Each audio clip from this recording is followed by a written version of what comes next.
मुझे उस आदमी से बात करते हुए 15 दिन गुजर गए थे।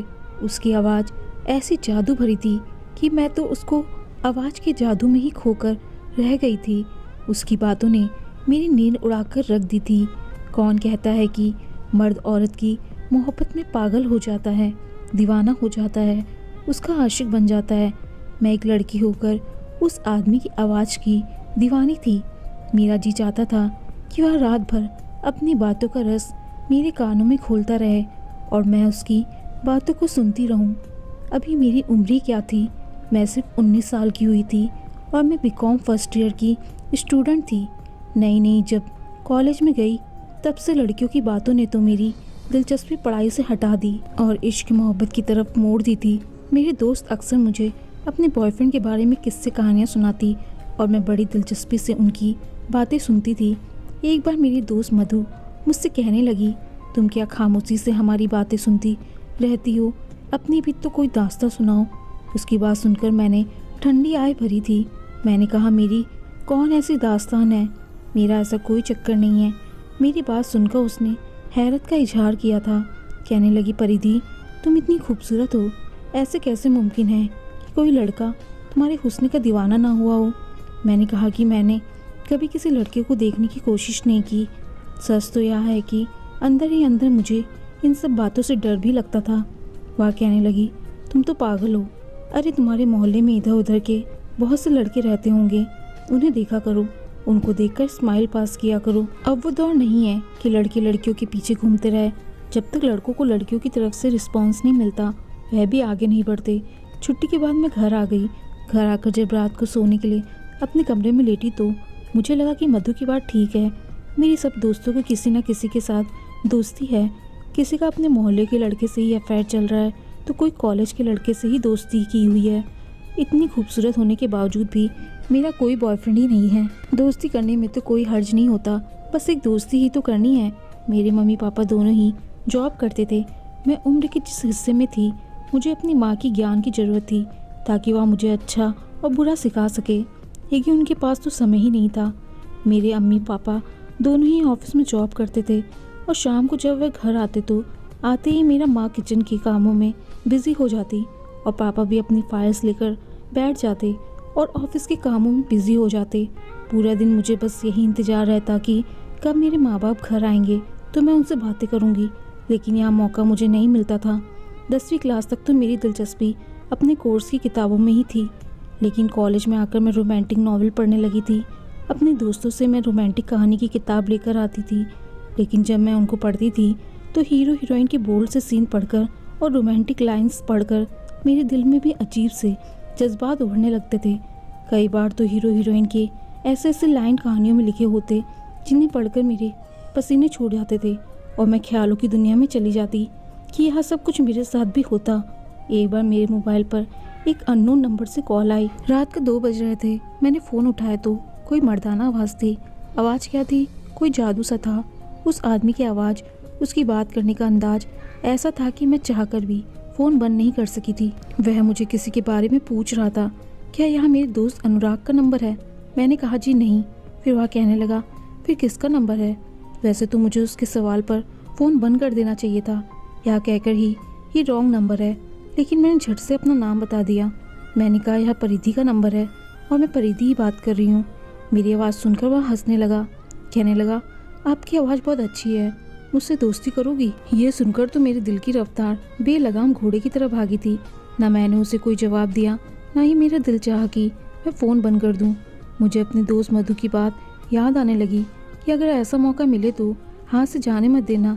अरे यही तो दिन होते हैं एंजॉय करने के। उसके बाद तो मुझे अपनी पढ़ी कहानी का एक सीन भी याद आने लगा जहाँ हीरो हीरोइन की मोहब्बत की दास्तान एक फ़ोन कॉन्टेक्ट से होती है। मैंने कहा, मैं आपको जानती नहीं हूँ तो दोस्ती क्यों करूँ? मैं जानबूझकर बात बनाई थी। वह कहने लगा, इसलिए तो कह रहा हूँ कि दोस्ती कर लो।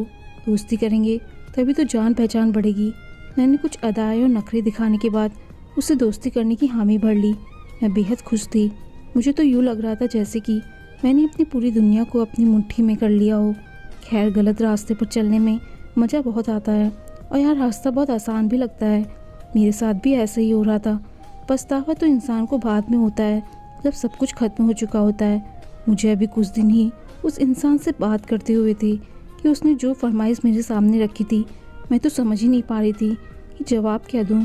वह कहने लगा कि अपनी तस्वीर मेरे व्हाट्सएप पर सेंड कर दो, मैं तुम्हारे चेहरे को देखना चाहता हूँ।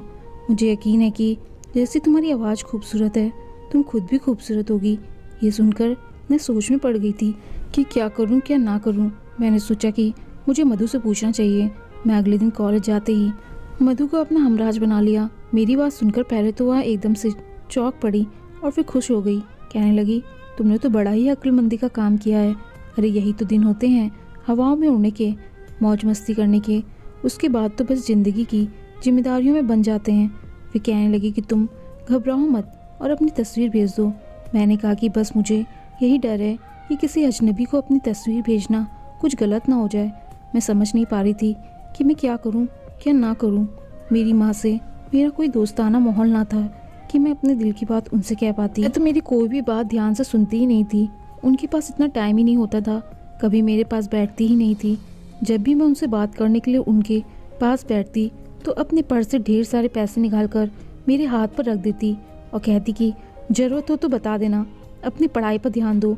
और उसके बाद वह अपने कमरे में चली जाती। मेरे पापा भी बस खाने के बीच ही मुझसे कुछ देर बात करते थे, और वह भी कि तुम्हारी पढ़ाई कैसे जा रही है, सब ठीक तो है ना, पैसों की ज़रूरत हो तो मुझे बताना। कभी कभी मैं सोचती थी कि शायद मेरे माँ बाप का मुझसे बस यही रिश्ता है कि मुझे मेरी हर ज़रूरत की चीज़ दे दे, लेकिन उनके पास मुझे देने के लिए समय नहीं था, मुझे अच्छा बुरा बताने के लिए समय नहीं था। मैंने अपनी दोस्त की बात मान ली और अपनी एक तस्वीर खींचकर उस आदमी के नंबर पर व्हाट्सएप कर दी। कुछ देर बाद ही मेरी उस तस्वीर पर दिल का इमोजी बना हुआ था। उसके बाद वह कहने लगा, देखा, मुझे मालूम था कि तुम बेहद हसीन हो। मैंने भी उससे कहा कि मुझे तुम्हारी तस्वीर देखनी है। वह कहने लगा कि तुम्हें मैं तस्वीर नहीं दिखाऊंगा, मैं तो तुम्हारे सामने आकर खुद को तुम्हें दिखाऊंगा कि मैं कैसा हूँ। अब अक्सर वह मुझे मेरी तस्वीर मांगता और मैं उसे दे देती, लेकिन एक बार मुझसे कहने लगा, अगर तुम काले रंग की मैक्सी पहनो तो और भी ज़्यादा हसीन लगोगी। कभी कहता कि गुलाबी रंग तुम पर बहुत अच्छा लगेगा। ये सुनकर मैं शर्मा जाती। अब उसकी बातें मेरा चैन चुराने लगी थी। उसकी मोहब्बत में धीरे धीरे इस कदर गिरफ्तार हो चुकी थी कि लगता था उसके बगैर मैं जी ही नहीं पाऊंगी। उसकी बातें मेरा दिल धड़काने लगी थी। कुछ महीने बाद ही मेरी बीकॉम फर्स्ट ईयर के पेपर हो गए थे और मैं सेकेंड ईयर में आ गई थी। मेरी उम्र भी अब 20 साल की हो गई थी। अब जब मैंने उसको बताया कि मैं 20 साल की हो गई हूँ तो वह कहने लगा, मुझे अपने घर का पता बताओ, मैं तुम्हें बहुत कीमती एक तोहफा भेजूंगा। लेकिन मैं उसे पता बताने से कतराने लगी। मेरे अंदर कहीं ना कहीं कोई डर जरूर था, लेकिन जब भी मैं मधु से मशवरा मांगती वह कहती कि दे दो, वह तुमसे इतनी मोहब्बत करता है तो तुम्हें उसकी मोहब्बत पर शक नहीं करना चाहिए। मैंने उस आदमी को अपना पता दे दिया, लेकिन मैंने कहा कि मुझे दिन के समय ही कोई गिफ्ट भेजना, क्योंकि शाम में मेरे माँ बाप आ जाते हैं। उसने कहा ठीक है, तुम्हें तुम्हारा तोहफा कुछ दिन बाद दिन के समय मिल जाएगा। अब मुझे उसके तोहफे का इंतजार था। दोपहर के समय एक आदमी दरवाजे पर दस्तक देने लगा। मैं फ़ौरन से दरवाजे के पास भाग कर गई और पूछा कि कौन है, तो वह कहने लगा, आपका कुरियर आया है। मैंने फ़ौरन से दरवाज़ा खोला। वह 45-50 की उम्र के लगभग आदमी था। उसके हाथ में गिफ्ट पैक था। मैंने वह गिफ्ट पैक ले लिया। उस आदमी की तेज़ नज़रों ने मुझे नर्वस किया था। मैंने गुस्से से उसकी तरफ देखा और दरवाज़ा बंद कर दिया।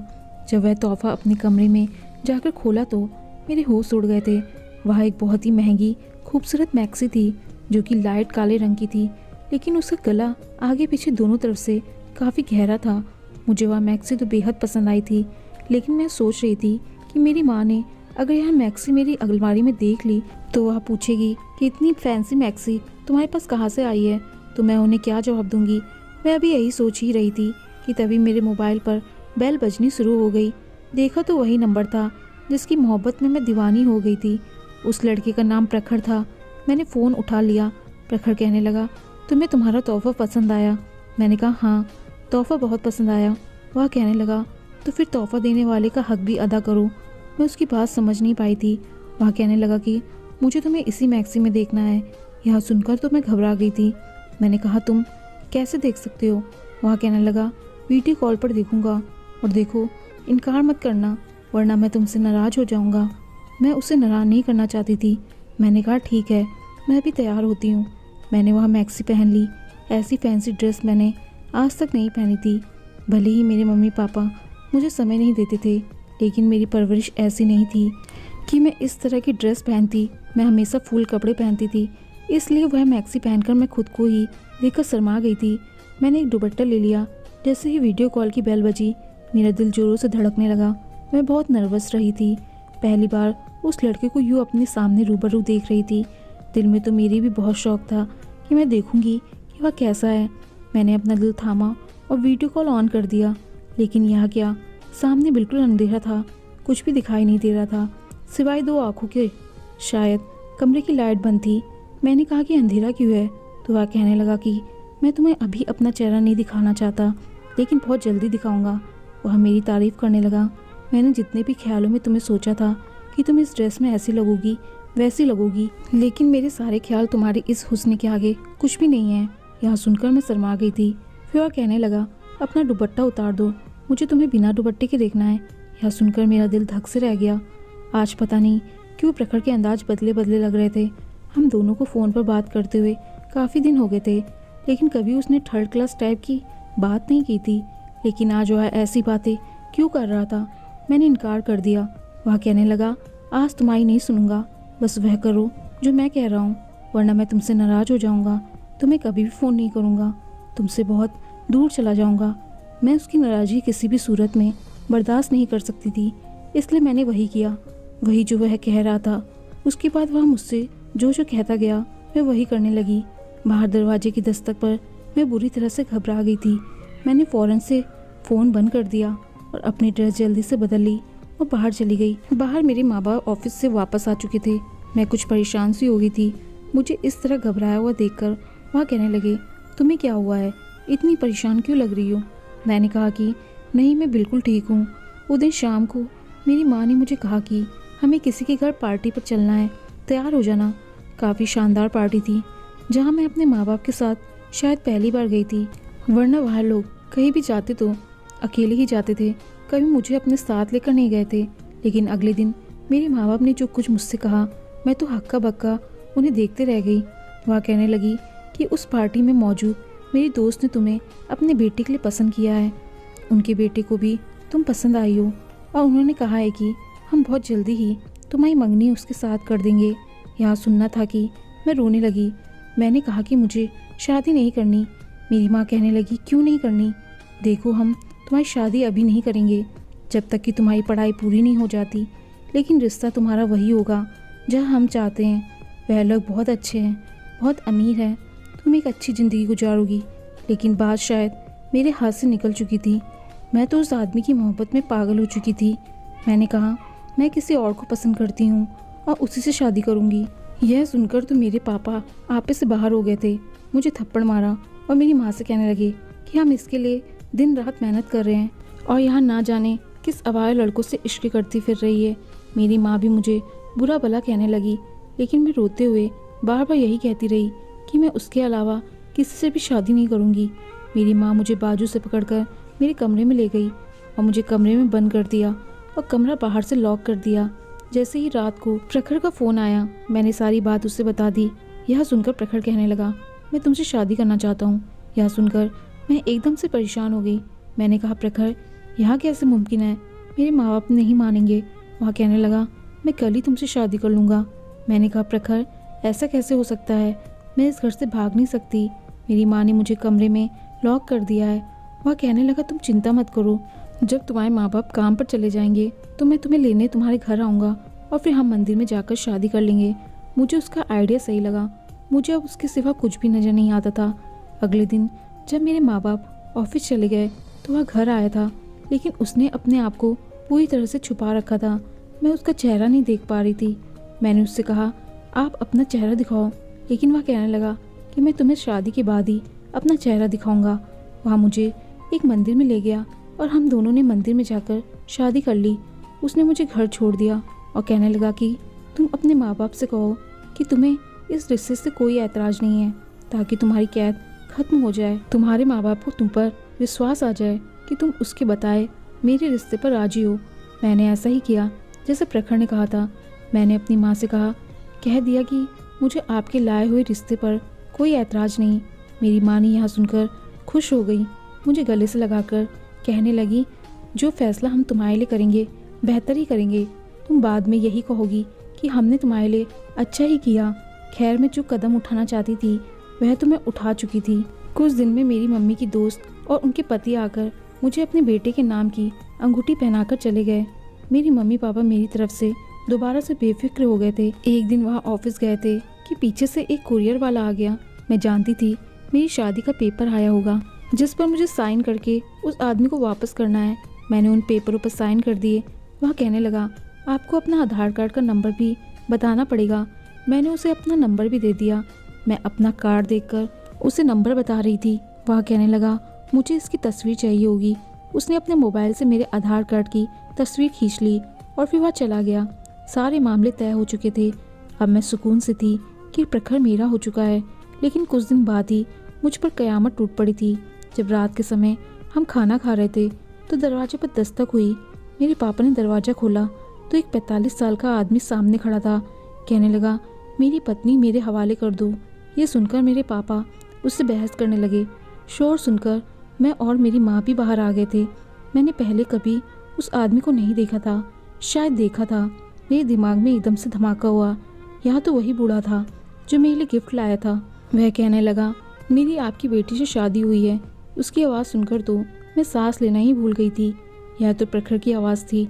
तो क्या प्रखर एक 45 साल का आदमी था? इस सोच ने मुझे चक्कर आने पर मजबूर किया था। उसने वह शादी के पेपर और वह वीडियो भी दिखा दी जिसमें मैंने मंदिर में उसके साथ फेरे लिए थे। जब मैं उसके पीछे फेरे ले रही थी तब उसने अपने चेहरे से मास्क हटा दिया था, और जब वह मेरे पीछे था तब भी उसने अपने चेहरे से मास्क हटाया हुआ था। यानी कि यह सब उसकी चाल थी।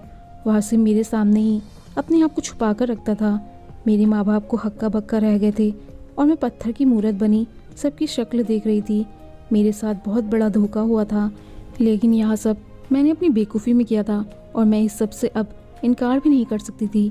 मेरे माँ बाप कहने लगे, दफ़ा हो जाओ इस घर से, इस आदमी के साथ, और दोबारा कभी अपनी शक्ल भी मत दिखाना। तुमने अपनी ज़िंदगी खुद नर्क बनाई है तो चले जाओ इस नर्क की आग में जलो। मैं किसी बेजान शरीर की तरह उस आदमी के साथ अपने घर की दहलीज से बाहर निकल गई थी। बाहर गाड़ी खड़ी थी। उसके फ्रंट सीट पर उसने मुझे बैठने के लिए कहा। मेरा दिल खून के आंसू रो रहा था। तो यह थी मेरी वह जुनूनी मोहब्बत जिसकी खातिर मैंने अपने माँ बाप का दिल दुखाया था। वह आदमी जिसकी खातिर मैंने अपनी हंसती बसती इज्जतदार जिंदगी को ठोकर मारी थी। मैं तो शायद उसकी बेटी से भी कम उम्र की थी। वह आदमी तो मेरे पापा की उम्र से भी ज़्यादा था। मैं यह भी नहीं जानती थी कि वह आदमी शादीशुदा है या बिना शादीशुदा है। मेरे उसके घर में क्या इज्जत सम्मान हो सकता है, मुझे कुछ भी तो नहीं पता था। पूरा रास्ता खामोशी से कटा था। गाड़ी उसके घर के सामने खड़ी हुई। मैं उसके साथ ही उसके घर में दाखिल हुई थी। पूरा घर खाली था। वह मुझे कमरे में ले गया। आज उसके मुंह से मुझे अपनी तारीफ बुरी लग रही थी, लेकिन मैं चुप थी। अजीब बात यह थी कि उसने मेरी तारीफ तो बहुत की, लेकिन मुझसे कोई भी संबंध नहीं बनाया था। वह मुझसे दूर ही रहता था। कुछ महीने लगे थे, लेकिन मैंने अपने दिल को समझा लिया था कि इस आदमी के सिवा अब मेरा कोई और ठिकाना नहीं है। वैसे भी मुझे इसी के साथ ज़िंदगी काटनी है, लेकिन वह आदमी एक बार भी मेरे करीब नहीं आया था। खैर, मैंने मोहब्बत तो उसी से की थी। शादी भी हो चुकी थी, अपना घर भी छोड़ चुकी थी। इसलिए चाहती थी कि मैं भी शादीशुदा ज़िंदगी गुजारूं, जैसे सब लड़कियां शादी के बाद गुजारती हैं। लेकिन वह आदमी मेरे करीब नहीं आता था, बस मोहब्बत भरी बातें ही करता था। एक बार वह हुआ जिसने मेरे होश उड़ाकर रख दिए थे। मैं प्रखर के साथ इस घर में रह रही थी, लेकिन आज तक कोई नहीं आया था। लेकिन एक रात उसका भांजा उससे मिलने आ गया। मैं उस समय किचन में खाना बना रही थी। 25 साल का खूबसूरत हैंडसम नौजवान घर में दाखिल हुआ और प्रखर के साथ लगकर रोने लगा। कहने लगा, उसने मेरे साथ बेवफाई कर दी। मामा, मैंने उसे दिलो जान से चाहा था। उसके घर रिश्ता भी भेजा था, लेकिन उसने ना जाने किससे शादी कर ली। वह किसकी बात कर रहा था? मैं किचन से बाहर आई तो प्रखर की मेरी तरफ पीठ थी। हाँ, उसका भांजा उसके गले लगा हुआ था, जो मेरे सामने था। जैसे ही उसकी नज़र मुझ पर पड़ी, वह कहने लगा, तुम यहाँ? मैं उसे देखने लगी। वह प्रखर से पीछे हटकर मुझे हैरत से देखने लगा। प्रखर कहने लगा, यह मेरी पत्नी है परिधि। यह सुनकर वह प्रखर को हैरत से देखने लगा। आपकी पत्नी? प्रखर उसे अपने कमरे में ले गया। मैं समझ नहीं पा रही थी आखिर वह लड़का मुझे कैसे जानता था। मैंने तो पहली बार उस लड़के को देखा था। प्रखर के कमरे से उस लड़कों की बातों की आवाज़ आ रही थी। मैं फौरन से उसके कमरे के पास चली गई। जो बातें सुनी मेरे होश उड़ गए थे। वह मेरे पति से कहने लगा, मामा यह तो परिधि है जिससे मैं मोहब्बत करता था। आप कैसे इससे शादी कर सकते हैं? मैं ही तो इससे फ़ोन पर बात की थी, दोस्ती की थी। हम दोनों की मोहब्बत से आप भले भांति परिचित थे। आपने यह क्या कर दिया? मैं आपको अपना सगा मामा समझता, लेकिन आपने सौतेलेपन दिखाई दिया। यह कहकर वह रोने लगा था। मेरे पति कहने लगे, जब तुमने मेरे हाथ इस लड़की को गिफ्ट देने भेजा था, इसे देखकर मैंने अपना होश खो बैठा था। इसलिए मैंने चोरी से तुम्हारे मोबाइल से तुम्हारी सिम निकाल ली और इस लड़की का नंबर मुझे अपने फ़ोन पर सिम लगाते ही मिल गया था। और जब वीडियो कॉल पर मैंने इस लड़की का हुस्न देखा तो सोचा कि तुम तो जवान हो, तुम्हें कोई भी लड़की मिल जाएगी। मुझे यह लड़की पहली ही नज़र में पसंद आ गई थी और मेरी उम्र भी हो गई थी, तो मुझे कोई भी अपनी लड़की नहीं देता। इसलिए तुम्हारा अधूरा इश्क मैंने शुरू कर दिया। मुझे लगा तुम इस लड़की को कुछ ही दिन में भूल जाओगे, लेकिन जब मुझे पता चला कि इस लड़की की माँ तुम्हारी माँ की दोस्त है और तुम्हारा रिश्ता भी इस लड़की से तय हो चुका है, तो मैं परेशान हो गया। इसलिए मैं जल्दबाजी में छुपकर इससे शादी कर ली। लेकिन मैं नामर्द हूँ, पत्नी के काबिल नहीं हूँ, इसलिए इसकी इच्छा पूरी नहीं कर सकता। यहाँ मुझे प्रखर समझकर मोहब्बत करती है, इसलिए मेरी मोहब्बत के सहारे ज़िंदगी गुजार लेगी। तुम वापस चले जाओ और दोबारा यहाँ मत आना, वरना मेरी ज़िंदगी बर्बाद हो जाएगी। मैं आज तक तुम लोगों की खातिर बड़ी कुर्बानियाँ दी हैं। आज तुमसे अपनी ज़िंदगी की खुशी मांग रहा हूँ, इनकार मत करना। मेरे पति उस लड़के के सामने हाथ जोड़कर विनती कर रहे थे और मैं थी कि मुझे लग रहा था जैसे मैं कोई खिलौना थी जिसे दोनों मामा भांजे ने मिलकर खेला था। मुझे खुद पर अफसोस होने लगा। मेरे माँ बाप ने मेरे लिए अच्छा सोचा था। काश कि मैं ये सब ना करती। काश मेरे माँ बाप मुझे अच्छे बुरे की कीमत सिखाते, तो आज मेरा प्यार मेरे पास होता। मेरे माँ बाप ने मेरे प्यार को ही अनजाने में मेरे लिए चुन लिया था और मैं प्रखर को अपनी गलती की वजह से खो बैठी थी। मेरी ज़िंदगी बर्बाद होकर रह गई थी। दोस्तों, आपको कहानी पसंद आई हो तो लाइक शेयर कमेंट जरूर करें और चैनल पर नए आए हैं तो चैनल को सब्सक्राइब करना ना भूलें। धन्यवाद।